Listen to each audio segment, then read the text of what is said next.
If you're experiencing a little bit of a creative block, my first suggestion for you would be for you to be able to dive back into your why, but also how it's evolved over time for you as an artisan. Welcome to the Handmade Daily, and my name is Lena, and I'm the very proud owner of madeit.com.au. And these sessions are created and crafted for you as a handmade artisan in order for you to be able to simplify and amplify your journey with selling online. I'm a big believer that as creatives, we play in a really important part of the ecosystem. And as we flourish, it means that our families flourish, our friends flourish, our communities flourish. So you being here and really growing is a very important piece of the puzzle. So today I want to talk to you about reconnecting into your why, and perhaps about why you started as a handmade artisan. Now, I know that it might have been that you were like, oh, I was just looking for something to do. And I want you to dig a little bit deeper than that and really start to dive into why that medium, why that craft, why that modality, however you like to talk about it, but why you, and why have you chosen this way to express yourself as an artisan, and what does it really mean? I was talking to an artist on the weekend and talking about, I know for me, my personal impact within the fashion industry with my very successful business that I sold 2.5 years ago now. But she was saying to me, well, what was your why? And I was like, I've always had a why that I wanted to be able to create pieces that empowered women or gave women the confidence to be able to walk into any room and really feel confident and at ease in that place. Now, the first vehicle that I did that through was fashion.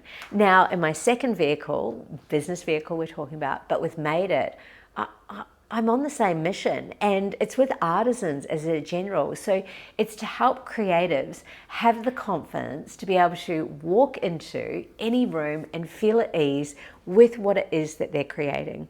Because when you're really connected with what you're creating and you're able to share that as a gift, that's when we really start to create this beautiful light work that happens across the world.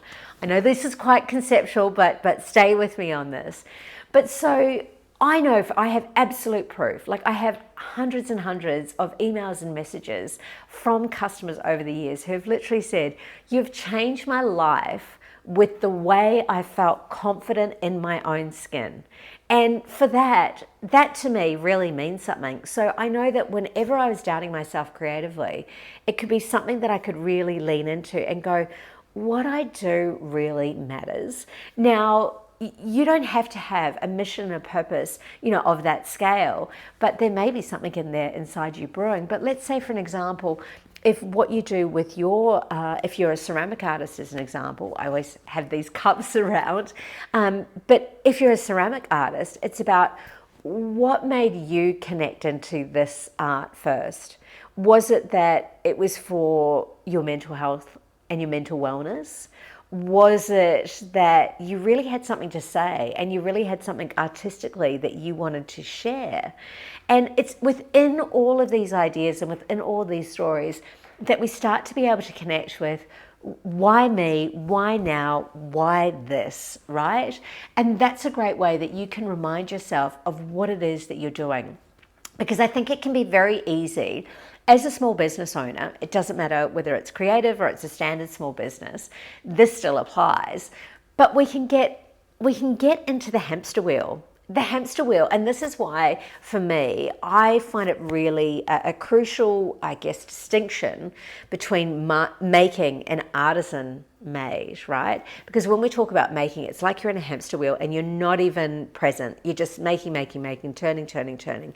But when we talk about artisan creation, it means that there's a lot more heart and soul involved, and that you're a lot more mindful and present in everything that you do. Now, don't get me wrong, there will always be those moments where we get into flow and we can just create.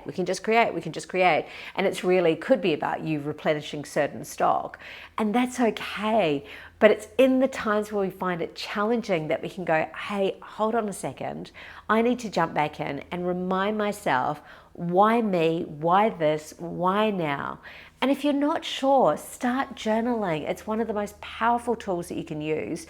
Just really get yourself in a space, have all of your pieces around you, leave Judge Judy over in the corner. She doesn't need to attend this, and you just sit there and reconnect with why you love what you're doing so much. And if there's a gap, if there's a genuine gap, well, maybe that's a clue. Maybe that it's a clue that it's time for you to evolve that passion, evolve that why, and evolve that creation that you've got in flow. So have a beautiful day. If you love this video, I would love it if you could share it with one of your friends. Share it with one of your creative friends, and let them come along and really enjoy the Handmade Daily as well. Have a beautiful day. I'll see you tomorrow. Bye.